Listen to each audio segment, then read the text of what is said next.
You know, the first time you sin, you commit a major sin, the first time you do it, as you're growing older, you regret. You say, why did I do this? I shouldn't have done it. The excitement of the moment was something that really was not worth it to disobey my maker, and you regret it.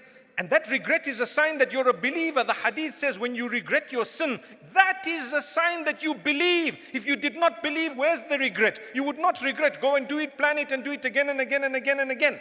And you would be proud and talk about it and tell everyone about it and encourage others to do it. The hadith says, good news to those, or there is hope for the forgiveness of the members of my ummah for as long as they do not openly sin.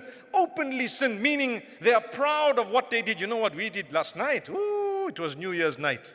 No, we were in Birmingham engaging in the obedience of Allah. Come on guys, I'm only giving you an example. But that's what they say. New Year's, what did you guys do? You did nothing. You know what we did? And that's how they talk. And they mention bad things. Am I right? And the guy says, get away. You guys did nothing. You don't know what we did. And they're talking about sin. And they're talking about all sorts of things. I hope they're talking about the goodness that happened. MashaAllah. But for as long as you don't brag about your sin, there's still goodness in you. And if you've bragged, you need to make a quick diversion before the goodness comes back to you. So it's not like loss of hope. If someone's been openly sinning and displaying it and encouraging others and putting it on TikTok and on Instagram and whatever else it is, one of my colleagues calls it Insta-haram. And I said, what's that? He said, because most of it is haram. But nonetheless, if you have sought the forgiveness of Allah subhanahu wa ta'ala after all of that, it means you diverted, you turned, there is hope for you. But it becomes more difficult because the element of regret begins to diminish. You committed the sin second time, the regret is a bit less. Third time, a little bit less. Fourth time, perhaps you might not regret it anymore. Then it becomes part of your deed.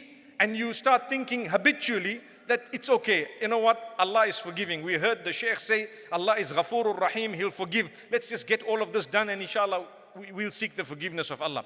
When you commit a sin, my brothers and sisters, don't do it belittling the status of Allah. But do it if you have to do it only because of human weakness. After having held yourself back as best as you could, you fell. That falling should only have been out of human weakness. When you come up to Allah and you say, oh Allah, human weakness, I fell. Help me get up again. I regret it. I want to be on the same page. Oh Allah, grant me goodness and guidance and bless me and strengthen me.